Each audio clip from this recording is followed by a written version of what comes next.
नमस्कार बच्चों, मैं आपके सामने फिर एक बार यूपी पुलिस के री एग्जाम को ध्यान में रखते हुए जीएस का बहुत बेहतरीन और शानदार प्रैक्टिस सेट लेकर आपके सामने हाजिर हूं। जो लोग बहुत लंबे समय से पढ़ रहे हैं, जो बहुत ज्ञान रखते हैं, वो अपनी परख, अपनी जो योग्यता है वो भी चेक कर सकते हैं। और बच्चों, मैं आशा करता हूं, उम्मीद करता हूं कि आप लोगों की जो तैयारी है वो बहुत बहुत बेहतरीन चल रही होगी और आप स्वस्थ होंगे, शानदार होंगे, जबरदस्त होंगे। क्लियर बच्चे? और मैं आप एक बार फिर आज के प्रैक्टिस सेट का पहला क्वेश्चन लेकर आपके सामने हाजिर हूं। तो बच्चों, जो पहला क्वेश्चन है वो आपके सामने है और पहला क्वेश्चन लिखा हुआ है साफ साफ शब्दों में कि प्रस्तावना में कितने प्रकार के न्याय का विवरण है। ऑप्शन फर्स्ट है बच्चों 3, ऑप्शन सेकंड 2, ऑप्शन थर्ड 5 और ऑप्शन 4 1। तो प्रस्तावना में कितने प्रकार के न्याय, तो इस क्वेश्चन का राइट आंसर है बच्चों ऑप्शन फर्स्ट 3। क्लियर है? मैं थोड़ी सी बता दूं आप लोगों को कि प्रस्तावना की यदि बात की जाए तो 13 दिसंबर 1946 को, क्या 13 दिसंबर 1946 को उद्देश्य प्रस्ताव लाया गया था। क्या लाया गया था? उद्देश्य प्रस्ताव लाया गया। क्लियर है ना? क्या लाया गया? उद्देश्य प्रस्ताव लाया गया था। और किसके द्वारा लाया गया था? ये पंडित जवाहरलाल नेहरू के द्वारा। पंडित जवाहरलाल नेहरू के द्वारा। क्लियर है ना? जवाहरलाल नेहरू के द्वारा। अब इसमें महत्वपूर्ण बात क्या है बच्चों कि जो ये उद्देश्य प्रस्ताव था यही यही 22 जनवरी 22 जनवरी 1947 को, 22 जनवरी 1947 को प्रस्तावना के रूप में, किस रूप में? प्रस्तावना के रूप में इसे स्वीकार किया गया। प्रस्तावना के रूप में इसे स्वीकार किया गया। क्लियर है ना? इसे स्वीकार किया गया। अब दूसरी महत्वपूर्ण बात क्या है? स्वीकार किया गया। क्लियर है ना? तो जो हमारी प्रस्तावना है इसे भारतीय संविधान की आत्मा भी कहा है। एक ठाकुरदास भार्गव व्यक्ति हैं। क्या नाम है उनका? उनका नाम है ठाकुरदास भार्गव। ठाकुर ठाकुर दास भार्गव। ठाकुर दास भार्गव हैं। इन्होंने क्या कहा है? इन्होंने कहा है कि जो प्रस्तावना है, क्या प्रस्तावना संविधान की आत्मा है। क्या है? प्रस्तावना संविधान की आत्मा है। क्लियर है ना? प्रस्तावना क्या है? संविधान की आत्मा है। क्लियर है? उसके अलावा यदि बात की जाए तो एक एन ए पालकीवाल व्यक्ति थे। क्या नाम था उनका? वो थे N A Palkhivala. N A Palkhivala. N A Palkhivala. इन्होंने प्रस्तावना को जो कहा है वह संविधान का परिचय पत्र कहा है। क्या कहा है? संविधान का परिचय पत्र कहा है। संविधान का परिचय पत्र कहा है। क्लियर है? अब अगर बात की जाए तो महत्वपूर्ण बात यह है कि ऐसे ही कई ऐसे व्यक्ति हैं जिन्होंने प्रस्तावना को कुछ न कुछ कहा है। जैसे डॉक्टर भीमराव अंबेडकर की बात की जाए तो डॉक्टर जो भीमराव अंबेडकर हैं, डॉक्टर भीमराव अंबेडकर जी ने डॉक्टर भीमराव डॉक्टर भीमराव अंबेडकर जी हैं। डॉक्टर भीमराव अंबेडकर जी ने संविधान की प्रस्तावना जो है उसे पवित्र दस्तावेज कहा है। क्या कहा है? पवित्र दस्तावेज कहा है। क्लियर है ना? ऐसे बहुत सारे लोग हैं।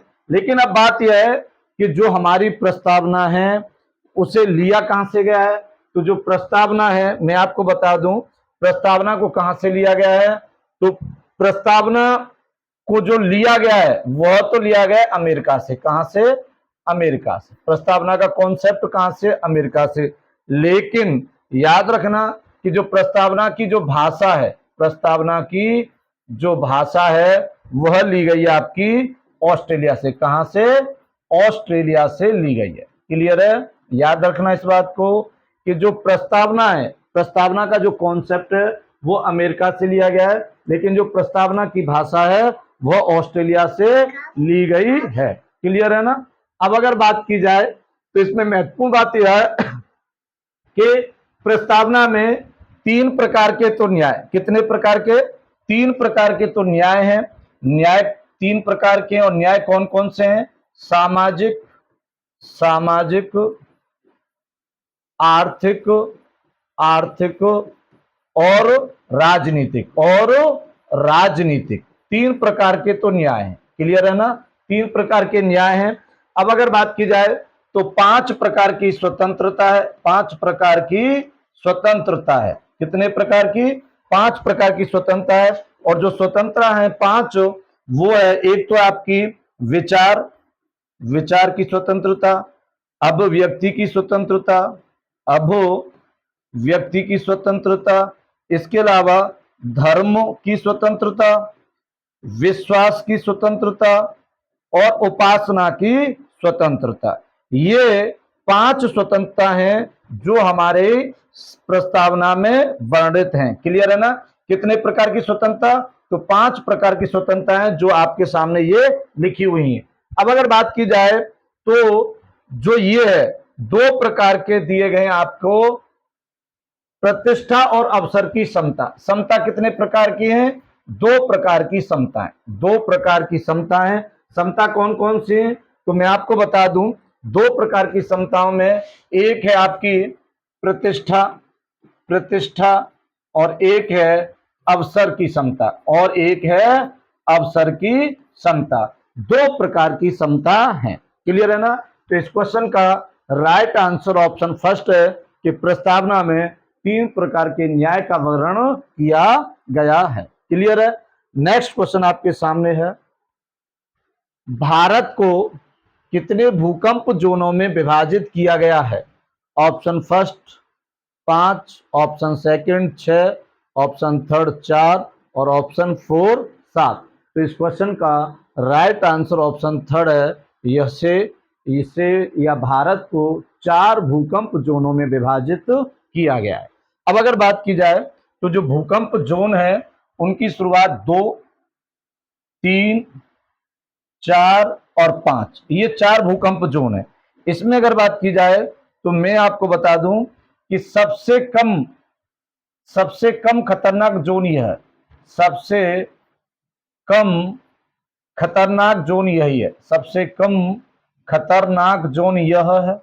इससे यह ज्यादा है, इससे ये ज्यादा है, और ये सबसे अधिक खतरनाक है। क्लियर है ना? ये सबसे अधिक खतरनाक जोन है। क्लियर है ना? सबसे अधिक खतरनाक जोन है। क्लियर है ना? क्योंकि यहां पर जो भूकंप आते हैं, यहां पर जो भूकंप आते हैं, जो अत्यधिक तीव्रता वाले आते हैं। कितने? अत्यधिक तीव्रता वाले भूकंप आते हैं। अत्यधिक तीव्रता वाले भूकंप आते हैं। अत्यधिक तीव्रता वाले भूकंप आते हैं। क्लियर है? अब अगर बात की जाए तो मैं आपको बता दूं कि भारत का लगभग 46% इसी में आता है। भारत का 46% क्षेत्रफल, 46% क्षेत्रफल, तो लगभग 46% क्षेत्रफल जोन 2 में आता है। लेकिन यदि बात की जाए तो मैं आपको कुछ राज्यों के नाम बता दूं जो जोन 3 में आते हैं। जोन 3 में यदि बात की जाए तो आपका जैसे उत्तर प्रदेश है, उसके अलावा आपका एमपी है, बिहार है, छत्तीसगढ़ है, झारखंड है, ये कुछ इसमें आते हैं। अगर चौथे की बताऊं तो मैं आपको, इसमें क्या है, इसमें कुछ उत्तर प्रदेश का हिस्सा है, कुछ दिल्ली है, कुछ उत्तर प्रदेश का उत्तरी हिस्सा है, उत्तर प्रदेश का उत्तरी हिस्सा है, इसमें ये आते हैं। और अगर 5वें जोन की बात की जाए तो इसमें मैं आपको बता दूं, हिमाचल प्रदेश,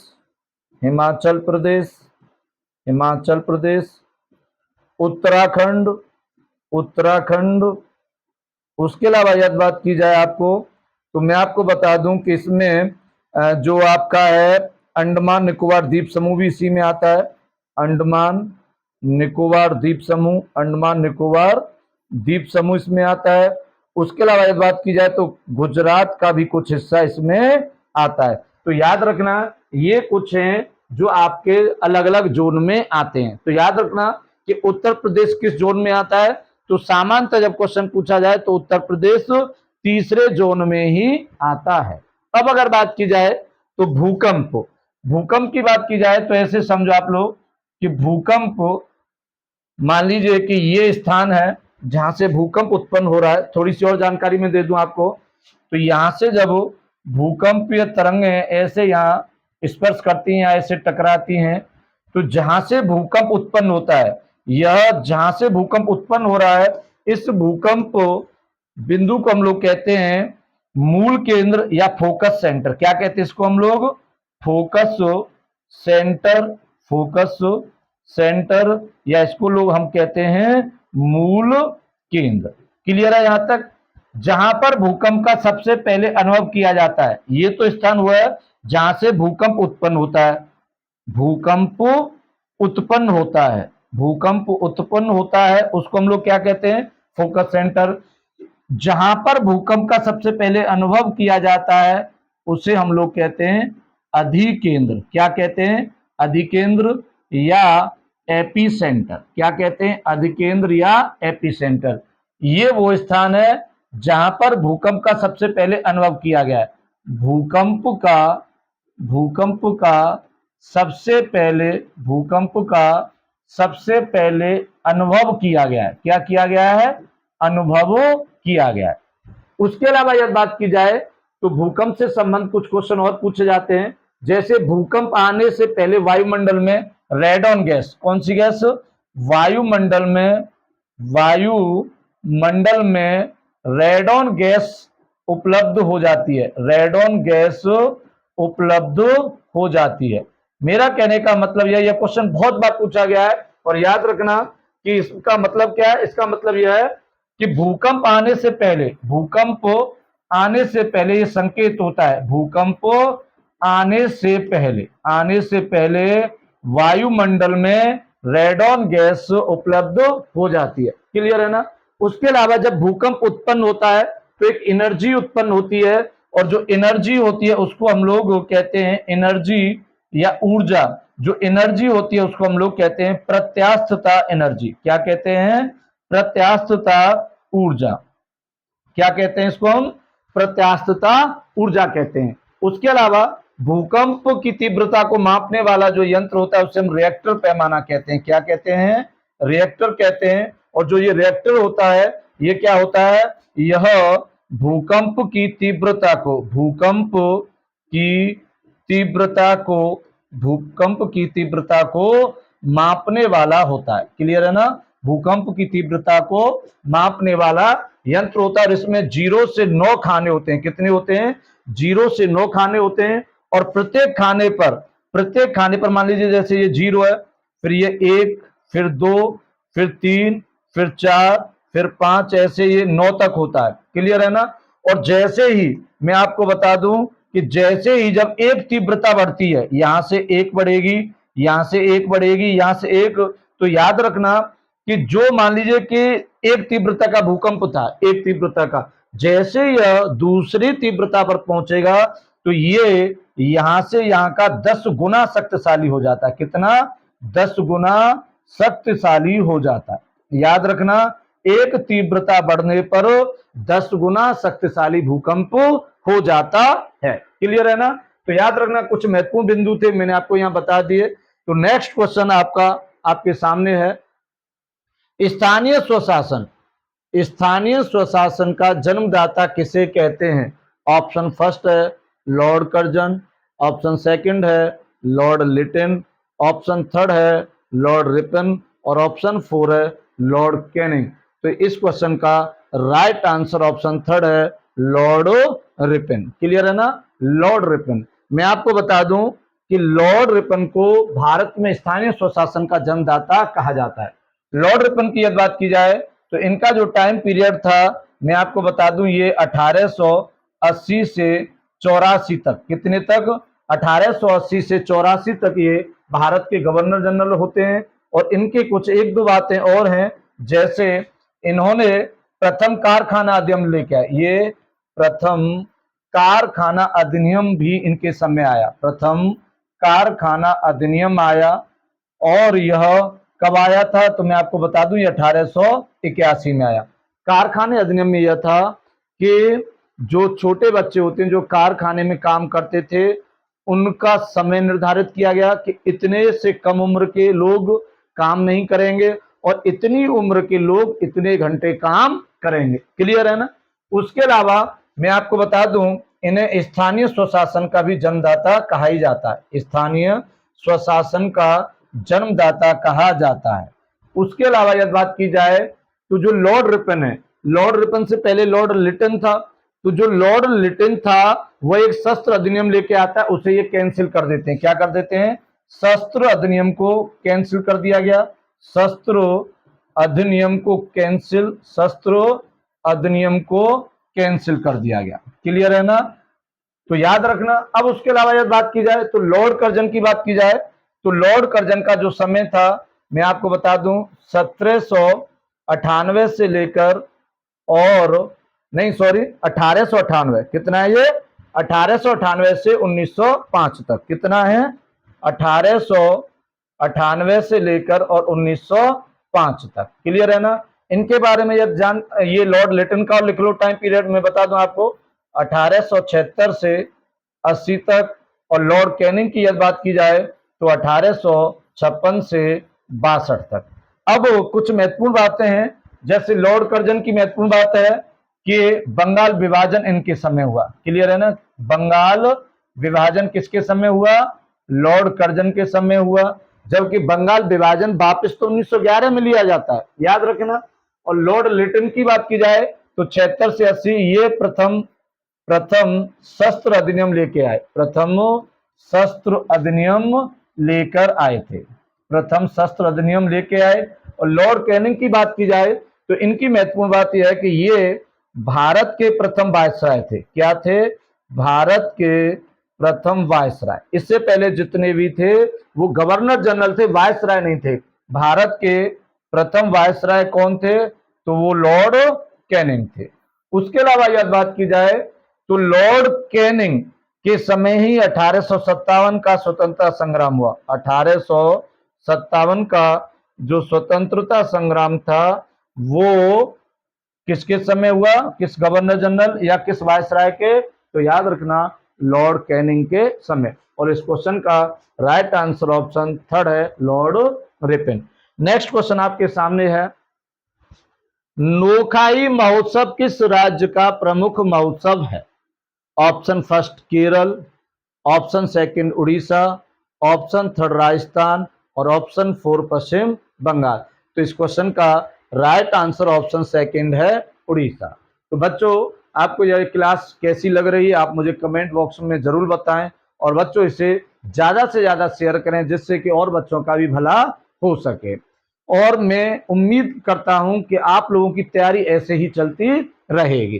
तो इस क्वेश्चन का राइट आंसर क्या है? Option second, Orissa. मैं कुछ और बता दूं आपको, उड़ीसा के कुछ और महोत्सव हैं, जैसे कोणार्क महोत्सव, कोणार्क महोत्सव, कोणार्क महोत्सव, कलिंग महोत्सव, कलिंग महोत्सव, कलिंग महोत्सव, इको रिट्रीट महोत्सव, इको रिट्रीट महोत्सव। इसके अलावा महाविश्वा महोत्सव, महाविश्वा महोत्सव। इसके अलावा यदि बात की जाए तो रथ यात्रा, रथ यात्रा। एक है चंदन यात्रा, चंदन यात्रा। पुरी बीच यात्रा, पुरी बीच यात्रा, पुरी बीच यात्रा। उसके अलावा बाली यात्रा, बाली यात्रा। क्लियर है ना। तो ये कुछ उड़ीसा के और प्रमुख महत्वपूर्ण महोत्सव हैं, और इस क्वेश्चन का राइट आंसर ऑप्शन सेकंड है, उड़ीसा। नेक्स्ट क्वेश्चन आपके सामने है, प्रियरी घास के मैदान किस देश में पाए जाते हैं? Option first Australia, option second south Africa, option third उत्तरी अमेरिका और ऑप्शन फोर अर्जेंटीना। तो मैं आपको बता दूं इस क्वेश्चन का राइट आंसर ऑप्शन थर्ड है, उत्तरी अमेरिका। घास के मैदान की बात की जाए तो जो घास के मैदान होते हैं, घास के मैदान होते हैं ये दो प्रकार के होते हैं। घास के जो मैदान होते हैं ये दो प्रकार के होते हैं। दो कौन कौन से प्रकार के होते हैं? एक तो मैं आपको बता दूं, एक होते हैं शीतोष्ण घास के मैदान, एक होते हैं शीतोष्ण घास के मैदान, और एक होते हैं उष्ण घास के मैदान। एक कौन से होते हैं? उष्ण घास के मैदान, उष्ण घास के मैदान, और एक होते हैं आपके कैसे होते हैं? शीतोष्ण घास के मैदान। अब इनमें महत्वपूर्ण बात क्या है कि ये कहां कहां पाए जाते हैं, कैसे होते हैं, मैं आपको बता दूं। तो जो शीतोष्ण घास के मैदान है, शीतोष्ण घास के मैदान हैं, ये दोनों ही गोलार्धों में, दोनों ही गोलार्धों में। देखिए उत्तरी गोलार्ध की बात की जाए तो मैं आपको बता देता हूं, उत्तरी गोलार्ध में जो ये पाए जाते हैं ये 23.5 अक्षांश, कितने? 23.5 अक्षांश से लेकर और 66.5 अक्षांश के मध्य पाए जाते हैं। क्लियर है ना? और दक्षिणी गोलार्ध में भी, दक्षिणी गोलार्ध में भी बात की जाए तो ये 23.5 अक्षांश से 66.5 अक्षांश के मध्य ही पाए जाते हैं, उत्तरी गोलार्ध में भी और दक्षिणी गोलार्ध में भी। शीतोष्ण घास के कुछ मैदानों के नाम है, जैसे अगर बात की जाए तो मैं आपको बता दूं, एक है आपका प्रेयरी, प्रेयरी है, एक है आपका पंपास, पंपास है। क्लियर है ना? एक है आपका वेल्ड, वेल्ड है, एक है आपका डाउन्स है, एक डाउन्स है, एक है आपका कैंटबरी है, एक है आपका कैंटबरी है, और एक आपका स्टेपी है, एक स्टेपी है। ये कुछ प्रमुख हैं। जैसे मैं आपको बता दूं, जो प्रेयरी है ये तो उत्तरी अमेरिका में पाया जाता है। कहां पर? उत्तरी अमेरिका में पाया जाता है। पंपास की बात की जाए तो ये अर्जेंटीना में पाया जाता है। ये कहां पाया जाता है? अर्जेंटीना में पाया जाता है। वेल्ड की बात की जाए तो ये दक्षिण अफ्रीका में या साउथ अफ्रीका में पाया जाता है। क्लियर है? और डाउन्स की बात की जाए तो ये ऑस्ट्रेलिया में पाया जाता है। ये कहां पाया जाता है? ऑस्ट्रेलिया में पाया जाता है। यदि स्टेपी की बात की जाए तो ये यूरोप में, ये कहां पर? यूरोप में। और कैंटबरी की बात की जाए तो ये न्यूजीलैंड में, ये कहां पर? न्यूजीलैंड में। क्लियर है ना? ये न्यूजीलैंड में। और कुछ इंपोर्टेंट बात, प्रेयरी को, प्रेयरी को गेहूं का कटोरा भी कहा जाता है। गेहूं का कटोरा किस घास के मैदान को कहा जाता है? तो प्रेयरी घास के मैदान को गेहूं का कटोरा कहा जाता है। अब अगर बात की जाए तो पंपास को अल्फा अल्फा के नाम से भी जाना जाता है। पंपास को अल्फा अल्फा के नाम से भी जाना जाता है। क्लियर है ना? अब अगर बात की जाए तो उष्ण घास के मैदान, उष्ण कटबंधीय या उष्ण घास के मैदान की बात की जाए तो ये दोनों गोलार्धों में विषुवत रेखा से और 23.5 अक्षांश, मतलब कहने का यह है कि ये दोनों ही गोलार्धों में, दोनों गोलार्धों में, दोनों गोलार्धों में, दोनों गोलार्धों में 23.5 नॉर्थ से, 23.5 नॉर्थ से और 23.5 साउथ के मध्य पाए जाते। ये कैसे मैं आपको समझाऊं? जैसे आप ये मान लीजिए ये पृथ्वी है और पृथ्वी के बीचों बीच से एक काल्पनिक रेखा गुजरती है, जिसे हम लोग क्या कहते हैं? जिसे हम लोग जीरो अक्षांश होता है, जिसे हम लोग विषुवत रेखा कहते हैं। क्या कहते हैं? इसे हम लोग विषुवत रेखा कहते हैं, विषुवत रेखा कहते हैं।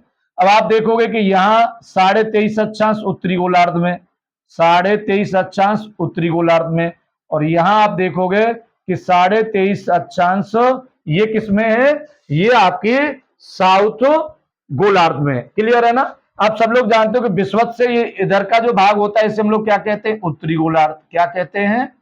उत्तरी गोलार्ध। और ये जो बच्चों होता है इसे कहते हैं हम दक्षिणी गोलार्ध। क्लियर है ना? अब महत्वपूर्ण बात क्या है? महत्वपूर्ण बात यह है कि जो ये क्षेत्र है, ये दोनों गोलार्धों में आप देख रहे हो कि ये है नॉर्थ, ये 23.5 नॉर्थ और ये 23.5 है साउथ। तो 23.5 नॉर्थ और 23.5 साउथ के मध्य में जो पाए जाते हैं ये पाए जाते हैं यहां पर कौन से? उष्ण घास के मैदान। क्लियर है ना? जबकि 23.5 से और यहां 66.5 हो जाएगा, यहां 66.5 हो जाएगा इसमें, और ऐसे ऊपर 66.5। ऐसे ही यहां पर इनमें जो पाए जाते हैं ये आपके हैं ये शीतोष्ण। ये कौन से हैं? शीतोष्ण हैं। क्लियर है ना। इन उष्ण घास के मैदानों के कुछ नाम की बात की जाए तो जैसे मैं आपको बता दूं, एक है आपका पटाया, एक है आपका पटाया, एक है आपका पार्कलैंड, पार्कलैंड है, एक है आपका सेलवास, बहुत पूछा जाता है, सेलवास है, पटाया, पटाया, पार्कलैंड, सेलवास, लानोज, लानोज, ये कुछ प्रमुख हैं। क्लियर है ना। अब मैं बता दूं ये किस देश से हैं। तो पटाया बच्चों श्रीलंका का है, श्रीलंका, श्रीलंका का है। पार्कलैंड की बात की जाए तो ये दक्षिण अफ्रीका का है, दक्षिण अफ्रीका का है।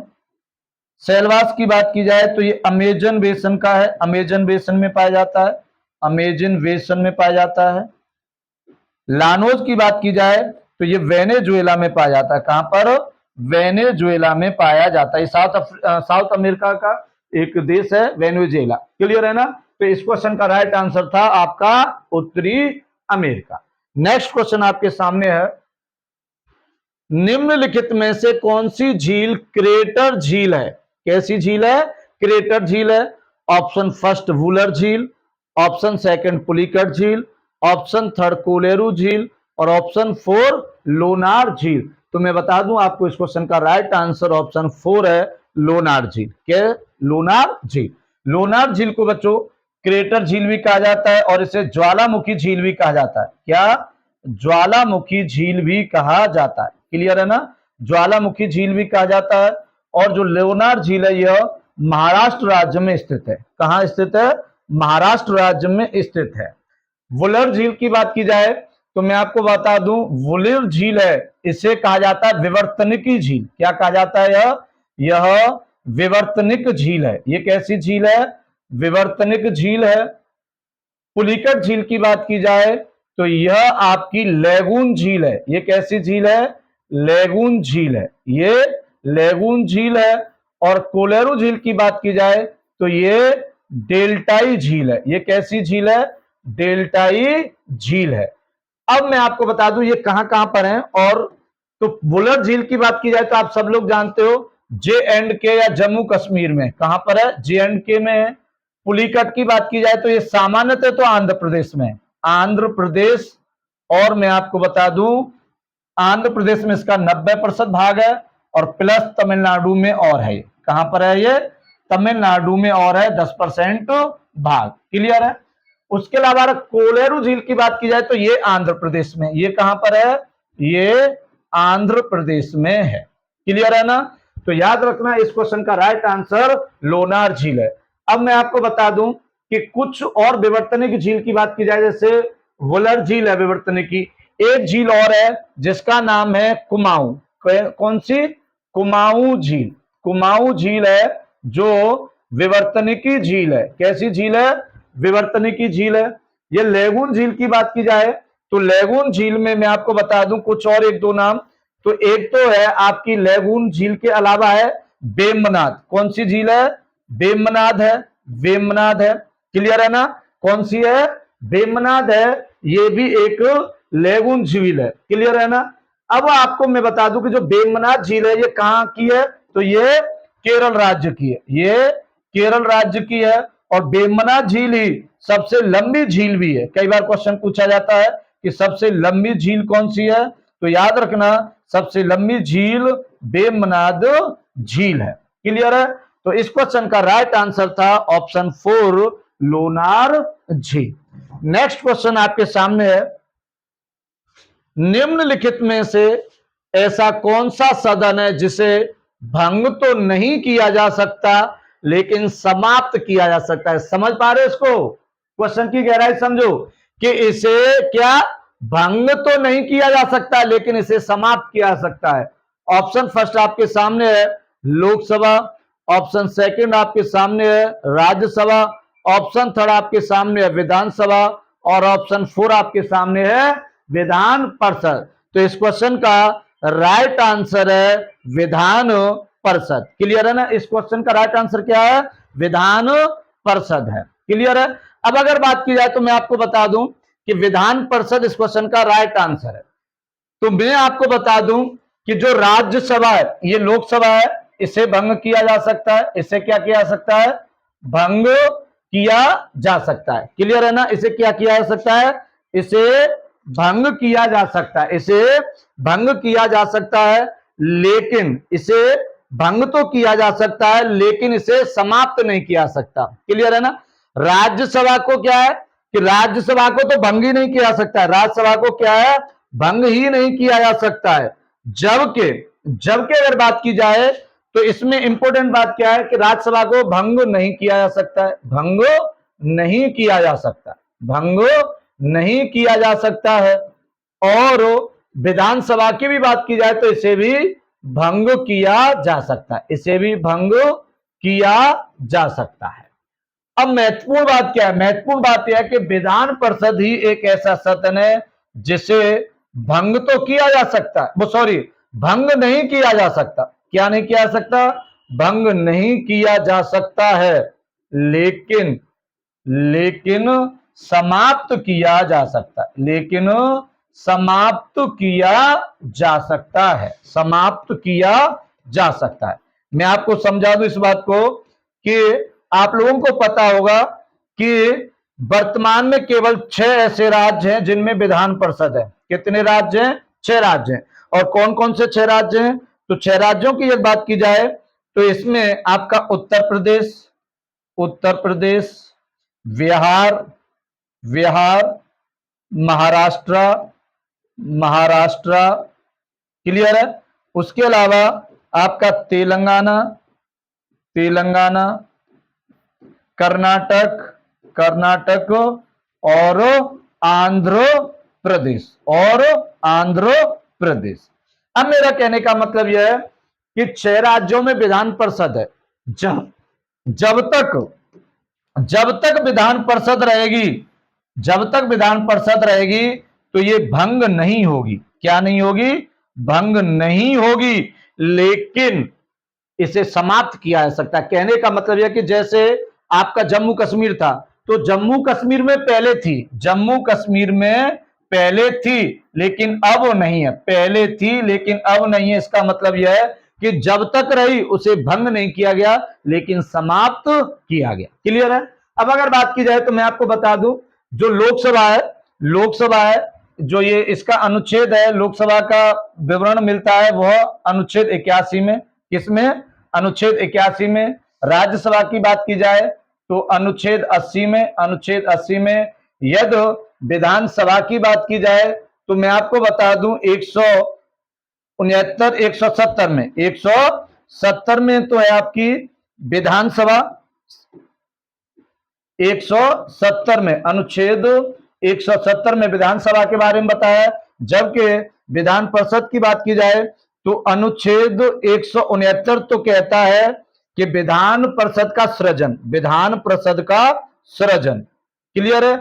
और जबकि अनुच्छेद 171 कहता है विधान परिषद की संरचना। क्या कहता है? विधान परिषद की संरचना। क्लियर है ना? याद रखना, विधान परिषद की संरचना बताइए अनुच्छेद 171 में। इसमें क्या है? इसमें संरचना है, और 169 में क्या है? सृजन है। तो याद रखना कि विधान परिषद ही ऐसा आपका अंग है जिसे समाप्त किया जा सकता है, लेकिन भंग नहीं किया जा सकता। बच्चों, आपको ये क्लास कैसी लग रही है? कमेंट बॉक्स में जरूर बताएं, और इसे ज्यादा से ज्यादा शेयर करें, जिससे कि कुछ और बच्चों का भी भला हो सके। नेक्स्ट क्वेश्चन आपके सामने है, कूनो नेशनल पार्क किस राज्य में स्थित है? Option first Madhya Pradesh, option second Rajasthan, option third Orissa, और ऑप्शन 4 मेघालय। तो इस क्वेश्चन का राइट आंसर ऑप्शन फर्स्ट है, कूनो नेशनल पार्क मध्य प्रदेश में स्थित है। मध्य प्रदेश की यदि बात की जाए तो सबसे अधिक नेशनल पार्क वाला भी यह राज्य है। सबसे अधिक नेशनल पार्क किस राज्य में है? तो सबसे अधिक नेशनल पार्क वाला राज्य कौन सा है? आपका एमपी है। तो इसमें मैं आपको बता दूं, इसमें 11 नेशनल पार्क हैं। इस समय कितने हैं? 11 नेशनल पार्क हैं। कुछ और के मैं नाम बता दूं, जैसे एक है आपका सतपुड़ा नेशनल पार्क, सतपुड़ा है, संजय है, सतपुड़ा है, संजय है, पेच है, क्लियर है ना, सतपुड़ा है, संजय, पेच है, पन्ना है, काना है, काना है। ये कुछ महत्वपूर्ण नेशनल पार्क हैं, क्लियर है ना। तो याद रखना, बहुत पूछा जाता है कि Kuno national park, Kuno national park कुछ 2 साल से काफी चर्चा में बना हुआ है, क्योंकि नामीबिया, कहां से, नामीबिया से जब से चीते लाए गए थे, नामीबिया से चीते लेके आए थे, नामीबिया से चीते लेकर आए थे, और पहली खेप केवल 8 की थी। कितनी थी? 8 चीतों की पहली खेप थी, क्लियर है। वर्तमान में यह नेशनल पार्कों की संख्या की बात की जाए तो 106 नेशनल पार्क हैं। वर्तमान में कितने हैं? 106 नेशनल पार्क हैं। अब बात की जाए तो जैसे मेघालय का फेवरेट है वो है नोकरेक, नोकरेक नेशनल पार्क है, नोकरेक नेशनल पार्क है, वो कहां पर है? तो वो आपका है मेघालय में। उड़ीसा की बात की जाए तो सिमलीपाल है, उड़ीसा का कौन सा है? सिमलीपाल है, क्लियर है। और राजस्थान की यदि बात की जाए तो राजस्थान का है आपका केवला देवी उद्यान, केवला देवी उद्यान, क्लियर है ना, केवला देवी उद्यान है जो आपका राजस्थान में भरतपुर में पड़ता है, क्लियर है। नेक्स्ट क्वेश्चन आपके सामने है, दक्षिणी आल्प्स पर्वत किस देश में स्थित है? बहुत महत्वपूर्ण क्वेश्चन है, इसमें लोगों को कंफ्यूजन रहता है हमेशा। Option first Australia, option second New Zealand, और ऑप्शन थर्ड साउथ अफ्रीका, और ऑप्शन 4 फ्रांस। तो मैं आपको बता दूं, दक्षिणी आल्प्स पर्वत न्यूजीलैंड में है, क्लियर है ना। कुछ बच्चों को शौक लगा होगा, लेकिन यह सही है कि दक्षिणी आल्प्स पर्वत न्यूजीलैंड में है। नहीं नहीं, वो आल्प्स पर्वत है। देखो मैं आपको बता दूं कि जो आप कह रहे हो वो आल्प्स पर्वत है। कौन सा है? आल्प्स पर्वत है। आल्प्स पर्वत की यदि बात की जाए तो मैं आपको बता दूं ये कुछ देशों में फैला हुआ है। जैसे सबसे पहले मैं बता दूं Germany, Germany, Italy, Germany, Italy, Switzerland, Switzerland, उसके अलावा ऑस्ट्रिया, ऑस्ट्रिया, और उसके अलावा फ्रांस, फ्रांस, ये इन देशों में फैला हुआ है। याद रखना, आल्प्स पर्वत की यदि बात की जाए तो इनमें, आल्प्स पर्वत की बात की जाए तो कहां है? Germany, Italy, Switzerland, Austria, France, इन देशों में फैला हुआ है। लेकिन यदि बात की जाए दक्षिणी आल्प्स की, किसकी? दक्षिणी आल्प्स की, तो यह न्यूजीलैंड में, क्लियर है बच्चों। क्लास कैसी पसंद आ रही से ज्यादा शेयर करें और कमेंट बॉक्स में जरूर बताएं। नेक्स्ट क्वेश्चन आपके सामने है, अंतरराष्ट्रीय शांति एवं सुरक्षा को प्रोत्साहन से संबंधित कौन सा अनुच्छेद है? अंतरराष्ट्रीय शांति से ऑप्शन फर्स्ट है अनुच्छेद 51, ऑप्शन सेकंड है अनुच्छेद 49, ऑप्शन थर्ड है अनुच्छेद 48, और ऑप्शन 4 है अनुच्छेद 50। तो इस क्वेश्चन का राइट आंसर ऑप्शन फर्स्ट है अनुच्छेद 51। मैं आपको बता दूं कि ये जितने भी अनुच्छेद दिए गए हैं ये किसके हैं? ये सभी हैं आपके नीति निर्देशक तत्वों से। किससे हैं? नीति निर्देशक तत्वों से ये संबंधित हैं। किससे हैं? नीति निर्देशक तत्वों से संबंधित हैं। अब महत्वपूर्ण बात क्या है कि नीति निर्देशक जो तत्व हैं ये, इनका जो विवरण है वो अनुच्छेद 36 से 51 तक है, क्लियर है ना। नीति निर्देशक तत्वों का जो भाग है ये भाग 4 में इनका विवरण है, और नीति निर्देशक तत्वों का जो स्रोत है या इन्हें कहां से लिया गया है? तो इन्हें आयरलैंड से लिया गया है, क्लियर है ना।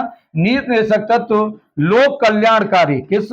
लोक कल्याणकारी राज्य की परिकल्पना करते हैं, कल्याणकारी राज्य की परिकल्पना करते हैं, क्लियर है ना, परिकल्पना करते हैं। उसके अलावा मैं आपको बता दूं कि नीति निर्देशक तत्व, नीति निर्देशक तत्व, नीति निर्देशक तत्व, नीति निर्देशक तत्व प्लस मूल अधिकार, प्लस मूल अधिकार, दोनों को ही मिलाकर, दोनों को ही डॉक्टर भीमराव अंबेडकर ने संविधान की आत्मा कहा था। क्या कहा था? डॉक्टर भीमराव अंबेडकर जी ने इन्हें क्या कहा था? संविधान की आत्मा कहा था, क्लियर है ना, संविधान की आत्मा कहा था। किसको आत्मा कहा था? नीति निषेधक तत्व और मूल अधिकार दोनों को मिलाकर डॉक्टर भीमराव अंबेडकर ने संविधान की प्रस्तावना कहा था। क्लियर है ना? तो इस क्वेश्चन का राइट आंसर था 51। अच्छा, इनकी और मैं बता दूं आपको, अनुच्छेद जो 49 है यह राष्ट्रीय स्तर के स्मारकों के संरक्षण से संबंधित है। राष्ट्रीय स्तर के स्मारकों के संरक्षण से संबंधित है। क्लियर है ना? संरक्षण से संबंधित है। और अनुच्छेद यदि 48 की बात की जाए, अनुच्छेद यदि 48 की बात की जाए तो यह मैं आपको बता दूं, यह पशु व कृषि संगठन की बात करता है। क्लियर है ना? पशु व कृषि संगठन की बात करता है। और अनुच्छेद 50 की बात की जाए तो यह कार्यपालिका से न्यायपालिका का अलगाव की बात करता है। कार्यपालिका से न्यायपालिका के अलगाव की बात करता है। क्लियर है ना? कार्यपालिका से न्यायपालिका के अलगाव की बात करता है। क्लियर है? तो याद रखना, इस क्वेश्चन का राइट आंसर ऑप्शन फर्स्ट है। अंतरराष्ट्रीय शांति के बारे में अनुच्छेद 51 बताता है। नेक्स्ट क्वेश्चन आपके सामने है। क्वेश्चन है आपके सामने कि 79वें संयुक्त राष्ट्र महासभा सत्र के अध्यक्ष किन्हें नियुक्त किया गया है? ऑप्शन फर्स्ट है डेनिस फ्रांसिस, ऑप्शन सेकंड है फिलोमोन यंग, ऑप्शन थर्ड है मेलिनो और ऑप्शन 4 है गुटेरस। तो इस क्वेश्चन का राइट आंसर ऑप्शन सेकंड है फिलेमोन यंग। यूएनओ क्या करता है बच्चों कि हर वर्ष संयुक्त राष्ट्र का सत्र होता है तो उसका अध्यक्ष एक व्यक्ति को नियुक्त कर दिया जाता है पूरे वर्ष भर के लिए। तो अब जो 79वां जो सत्र स्टार्ट होगा संयुक्त राष्ट्र महासभा का, तो उसका अध्यक्ष फिलेमोन यंग को बनाया गया है। और इन जो ये हैं ये कैमरून देश के हैं। किस देश के हैं? कैमरून देश से बिलोंग करते हैं। क्लियर है ना? मेलिनो की बात की जाए तो ये इटली की प्रधानमंत्री हैं। ये क्या है? इटली की प्रधानमंत्री है। और ये गुटेरस की बात की जाए तो ये यूएनओ के महासचिव हैं। ये क्या है? यूएनओ के महासचिव हैं। क्लियर है? अब अगर बात की जाए यूएनओ, तो यूएनओ की स्थापना 24 अक्टूबर 1945 को हुई थी। क्लियर है ना? 24 अक्टूबर 1945 को हुई थी। और कहां हुई थी? तो अमेरिका में हुई थी। क्लियर है ना? कहां हुई थी? अमेरिका में हुई थी। डेनिस फ्रांसिस की बात की जाए तो ये संयुक्त राष्ट्र महासभा के 78वें सत्र के अध्यक्ष थे। किसके? 78वें सत्र के अध्यक्ष कौन थे? तो वो डेनिस फ्रांसिस थे। क्लियर है?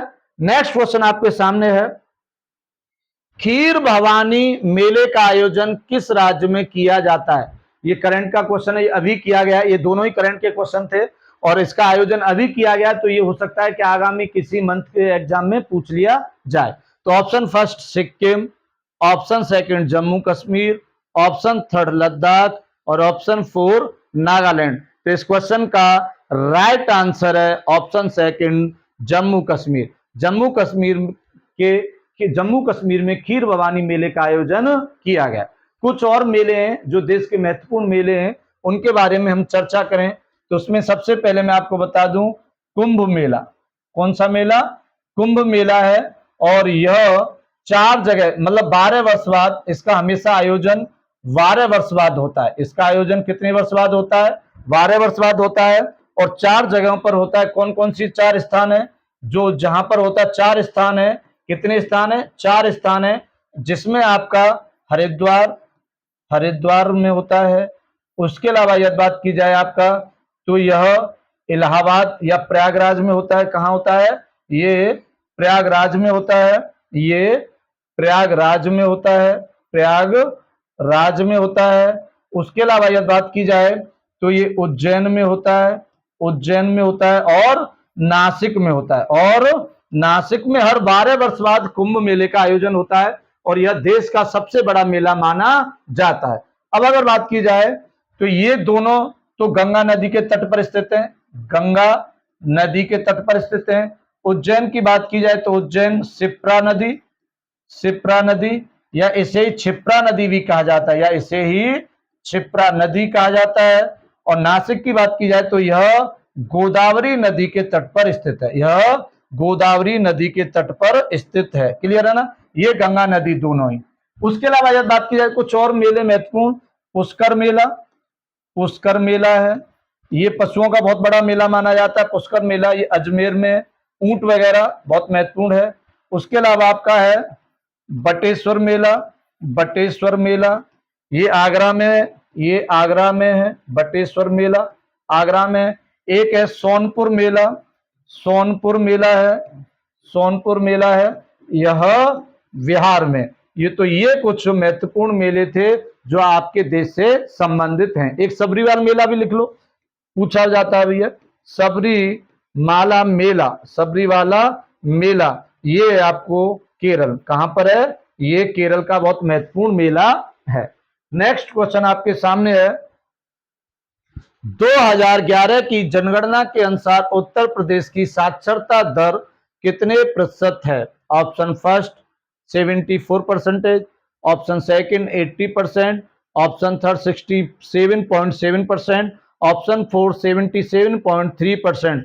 तो इस क्वेश्चन का राइट आंसर ऑप्शन थर्ड है 67.7%। तो मैं आपको बता दूं कि उत्तर प्रदेश की जो साक्षरता दर है वो कितनी थी, 67.7% है, यह 2011 की जनगणना के अनुसार। लेकिन अब इसमें अगर बात की जाए तो पुरुष की साक्षरता दर अलग है और महिलाओं की साक्षरता दर अलग है। क्लियर है ना, महिला और पुरुषों की साक्षरता दर अलग है। पुरुषों की या साक्षरता दर की बात की जाए तो इनकी है 77.3% और महिलाओं की यदि बात की जाए तो इनकी है 57.2%। क्लियर है ना। अब अगर बात की जाए तो मैं आपको दो चीज और बता दूं, एक क्वेश्चन, एक पॉइंट और है, वह है कि उत्तर प्रदेश में नगरीय साक्षरता दर, उत्तर प्रदेश में नगरीय साक्षरता दर, उत्तर प्रदेश में नगरीय साक्षरता दर, नगरीय साक्षरता दर, नगरीय साक्षरता दर है वो है 70.14%। कितनी है, 75.14%। क्लियर है ना। अब अगर बात की जाए तो उत्तर प्रदेश में ये तो नगरीय हो गई, अब शहरी साक्षरता दर की बात की जाए तो शहरी साक्षरता दर जो है वह है 65.48%। क्लियर है ना, 65.48% आपकी शहरी साक्षरता दर है। इसके अलावा यदि बात की जाए तो उत्तर प्रदेश में, उत्तर प्रदेश में सबसे अधिक, उत्तर प्रदेश में सबसे अधिक, सबसे अधिक साक्षरता, सबसे अधिक साक्षरता, साक्षरता वाले राज्य, साक्षरता वाला राज्य तो वो है आपका, कौन सा है, तो वो है आपका गौतम बुद्ध नगर। कौन सा है, गौतम बुद्ध नगर। क्लियर है ना, ये पहले नंबर पे है। और अगर बात की जाए तो इसके बाद जो है, इसके बाद है आपका कानपुर। कौन सा है, कानपुर है। अब वहीं अगर बात की जाए तो सबसे कम साक्षरता, सबसे कम साक्षरता वाला जनपद, सबसे कम साक्षरता वाला ये जनपद है ना, ये राज्य नहीं, उत्तर प्रदेश में सबसे अधिक साक्षरता वाला जनपद। क्लियर है ना, जनपद। और ये सबसे कम साक्षरता वाला जनपद, सबसे कम साक्षरता वाला जनपद, साक्षरता वाला जनपद तो वो है आपका श्रावस्ती। कौन है, श्रावस्ती है। और इसके बाद है आपका दूसरे नंबर पर है बहराइच। कौन है, बहराइच। क्लियर है, तो याद रखना इस क्वेश्चन का राइट आंसर ऑप्शन थर्ड है। नेक्स्ट क्वेश्चन आपके सामने है, पानीपत का प्रथम युद्ध कब हुआ था? Option first 1526, option second 1556, option third 1540 और ऑप्शन फोर 1539। तो याद रखना प्रथम युद्ध की बात की जाए तो आपका प्रथम युद्ध 1526 में हुआ था। पानीपत के 3 युद्ध हुए। कितने युद्ध होते हैं, पानीपत के 3 युद्ध हुए। पानीपत एक जगह का नाम है और ये कहां पड़ती है, ये हरियाणा में पड़ती है। कहां पर, हरियाणा में पड़ती है।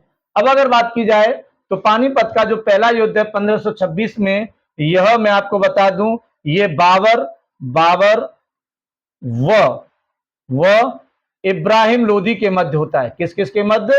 बाबर व इब्राहिम लोदी के मध्य होता है। 1556 में पानीपत का द्वितीय युद्ध हुआ। क्या हुआ? पानीपत का द्वितीय युद्ध हुआ।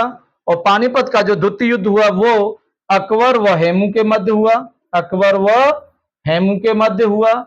यहां पर भी अकबर जीता, यहां पर बाबर जीता। क्लियर है? अब अगर बात की जाए तो पानीपत का तृतीय युद्ध और होता है। पानीपत का तृतीय युद्ध, तृतीय युद्ध की बात की जाए तो यह 1761 में हुआ और यह अहमद शाह अब्दाली व मराठों के मध्य हुआ। अहमद शाह अब्दाली व मराठों के मध्य हुआ और इसमें बच्चों अहमद शाह अब्दाली जीतता और मराठे पराजित होते हैं। अब अगर बात की जाए तो 1540 में विलग्राम, किसका युद्ध? विलग्राम या कन्नौज का युद्ध हुआ। विलग्राम या इसी को ही कन्नौज का युद्ध कहा जाता है। और जो ये युद्ध हुआ था तो मैं आपको बता दूं, यह आपका हुमायूं व शेर शाह सूरी के मध्य हुआ। हुमायूं व शेर शाह सूरी के मध्य हुआ और इसमें शेर शाह सूरी विजय रहा। शेर शाह सूरी विजयी रहा। और 1539 का युद्ध है, यह चौसा के युद्ध के नाम से जाना जाता है। चौसा का युद्ध, चौसा का युद्ध। और जो चौसा का युद्ध था यह भी हुमायूं व शेर शाह सूरी के मध्य ही हुआ। हुमायूं व शेर शाह सूरी के मध्य हुआ और इसमें भी शेर शाह सूरी विजयी रहा। क्लियर है? तो इस क्वेश्चन का राइट आंसर ऑप्शन फर्स्ट है।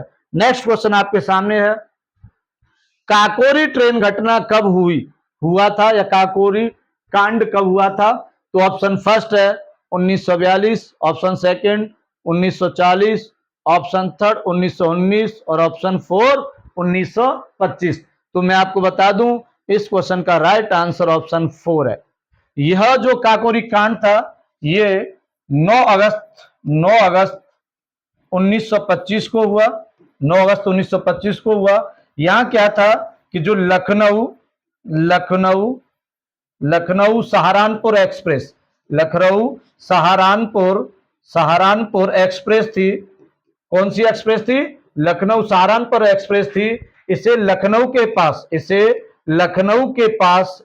के पास काकोरी जगह पर, किस जगह पर? काकोरी जगह पर लूट लिया गया। क्या कर लिया गया? इसे लूट लिया गया था। क्लियर है ना? लूट लिया गया। अब कहानी यह थी कि जब इसे लूट लिया गया तो अंग्रेज काफी नाराज हुए और अंग्रेजों ने जो इस कांड में शामिल थे उन व्यक्तियों के प्रति बड़ा एक्शन लेने की बात कही और लिया भी, बड़ा एक्शन लिया, बड़े स्तर पर लिया। हमारे 4 क्रांतिकारियों को फांसी की सजा दी गई, उसमें से कुछ को जेल में डाल दिया गया, आजीवन कारावास दिया गया।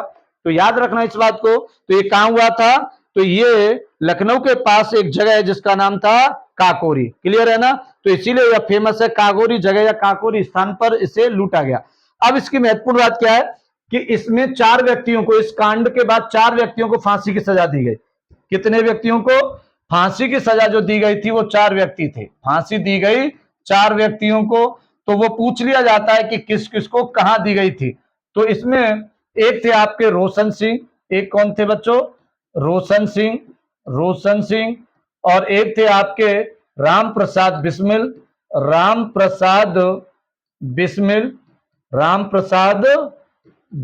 थे। और एक थे आपके आसफ उल्ला खां। क्लियर है ना? आसफ उल्ला खां, रोशन सिंह, राम प्रसाद बिस्मिल। तो ये अभी एक मुझे नाम याद नहीं आ रहा, मैं अभी बताऊंगा। रोशन सिंह को जो फांसी दी गई थी वो, हाँ, एक थे राजेंद्र लाहिड़ी। एक कौन थे? राजेंद्र लाहिड़ी। इनको जो फांसी दी गई थी, इलाहाबाद ये नहीं, प्रयागराज में। आज का प्रयागराज, पहले यह इलाहाबाद हुआ करता था। तो इनको कहां फांसी दी गई? प्रयागराज में इनको फांसी दी गई। राम प्रसाद बिस्मिल को गोरखपुर में दी गई। आसफ उल्ला खां को फैजाबाद या आज का जो अयोध्या है, वहां फांसी दी गई, और राजन लाहिड़ी को गोंडा में फांसी दी गई थी। क्लियर है ना, कहां दी गई थी? गोंडा में फांसी दी गई थी। तो इस क्वेश्चन का राइट आंसर 1925 है। इन डेटों की यदि बात की जाए तो 1942 में आप सब लोग जानते हो भारत छोड़ो आंदोलन, भारत छोड़ो आंदोलन हुआ, भारत छोड़ो आंदोलन हुआ। 1940 की यदि बात की जाए तो अगस्त प्रस्ताव लाया गया, अगस्त प्रस्ताव लाया गया। और 1919 की बात की जाए तो बहुत सारी घटनाएं हुई, लेकिन एक लिख लो आप लोग, तो इसमें एक तो जलियांवाला हत्याकांड भी लिख सकते हो, जलियांवाला हत्याकांड, जलियांवाला बाग हत्याकांड। आप सब लोगों को पता होगा कि निहत्थे हत्याकांड, इसमें क्या हुआ था कि जो डॉक्टर सैफुद्दीन किचलू, डॉक्टर सैफुद्दीन किचलू और सत्यपाल दोनों को गिरफ्तार कर लिया गया था। तो उनको छुड़ाने के लिए ये जो जलियांवाला बाग था, इसमें आम लोगों ने एक सभा की थी और वहीं पर जनरल डायर ने निहत्थे लोगों पर गोली चलवा दी थी। क्लियर है? नेक्स्ट क्वेश्चन आपके सामने है, सांडी पक्षी, सांडी पक्षी अभ्यारण्य, सांडी पक्षी विहार उत्तर प्रदेश के किस जनपद में स्थित है? ऑप्शन फर्स्ट है गोंडा, ऑप्शन सेकंड हरदोई, और ऑप्शन थर्ड इटावा, और ऑप्शन फोर रायबरेली। तो इस क्वेश्चन का राइट आंसर ऑप्शन सेकंड है हरदोई। कौन सा? सांडी जो पक्षी विहार अभ्यारण्य है वो कहां पर है? हरदोई में। तो मैं उत्तर प्रदेश के कुछ और अभ्यारण्य, पक्षी अभ्यारण्य, उनके नाम बता देता हूं। जैसे अगर बात की जाए तो एक है आपका समसपुर, समसपुर पक्षी अभ्यारण्य, समसपुर पक्षी विहार या अभ्यारण्य, पक्षी विहार। एक है आपका सरसई, सरसई, सरसई पक्षी विहार। एक है आपका समान पक्षी विहार, समान पक्षी विहार। एक है आपका पटना पक्षी विहार, पटना पक्षी विहार। एक है आपका आपका एक है आपका समसपुर, सरसई, समान, पटना। एक है आपका बखीरा पक्षी विहार, एक है बखीरा पक्षी विहार। एक है वेंती ताल, वेंती ताल पक्षी विहार, वेंती ताल पक्षी विहार। एक है आपका ओखला पक्षी विहार, ओखला पक्षी विहार, ओखला पक्षी विहार। एक है आपका पार्वती औरंग, पार्वती औरंग पक्षी विहार, पार्वती औरंग पक्षी विहार है। समसपुर की बात की जाए तो ये मैं बता दूं आपको, ये कहां पड़ता है? ये रायबरेली में पड़ता है, रायबरेली में पड़ता है। उसके अलावा यह बात की जाए सरसई पक्षी विहार, तो सरसई पक्षी विहार है, यह आपका इटावा में पड़ता है। ये कहां पर है? इटावा में पड़ता है। समान पक्षी विहार की बात की जाए तो ये आपका मैनपुरी में पड़ता है। ये कहां पड़ता है? मैनपुरी में पड़ता है। पटना की यदि बात की जाए तो ये एटा में पड़ता है। बखीरा की बात की जाए तो ये संत कबीर नगर में पड़ता है। ये कहां पड़ता है? संत कबीर नगर में पड़ता है। अगर बात की जाए तो बेंतीताल की यदि बात की जाए तो ये प्रतापगढ़ में पड़ता है। ये कहां पर पड़ता है? प्रतापगढ़ में पड़ता है। और बेंतीताल को ही डॉक्टर भीमराव अंबेडकर के नाम से भी जाना जाता है, डॉक्टर भीमराव अंबेडकर पक्षी विहार, डॉक्टर भीमराव अंबेडकर पक्षी विहार किस नाम से जाना जाता है? तो वो आपका बेंतीताल है। ओखला की बात की जाए तो यह नोएडा और गाजियाबाद दोनों में पड़ता है, दोनों की सीमा पर है, नोएडा व गाजियाबाद। और यदि उसके बाद अगर बात की जाए पार्वती औरंग, तो ये मैं बता दूं आपको, ये गोंडा में पड़ता है। कहां पर पड़ता है? गोंडा में पड़ता है। एक और रह गया लाख बेहोशी, लाख बेहोशी पक्षी विहार काफी महत्वपूर्ण है। लाख बेहोशी पक्षी विहार, लाख बेहोशी पक्षी विहार, लाख बेहोशी पक्षी विहार। तो ये आपका है, ये लाख बेहोशी जो पक्षी विहार है ये कन्नौज में पड़ता है। ये कहां पर पड़ता है? कन्नौज में पड़ता है।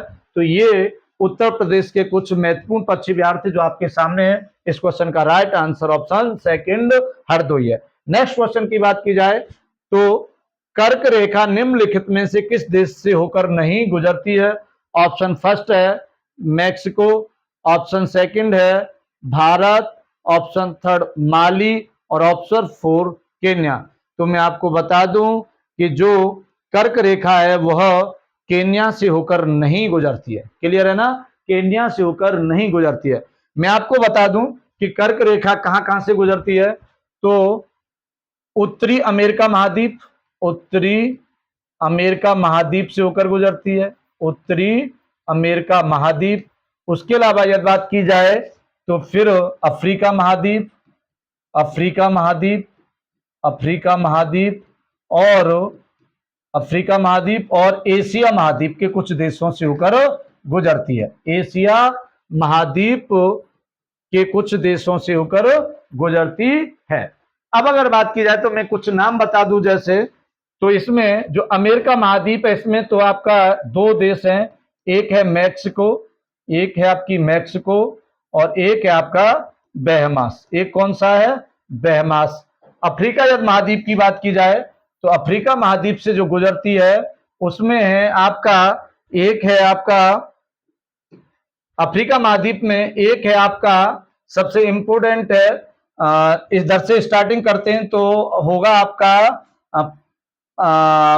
पश्चिमी सहारा, वेस्टर्न सहारा, वेस्टर्न सहारा। उसके अलावा है आपका मॉरिटेनिया, मॉरिटेनिया।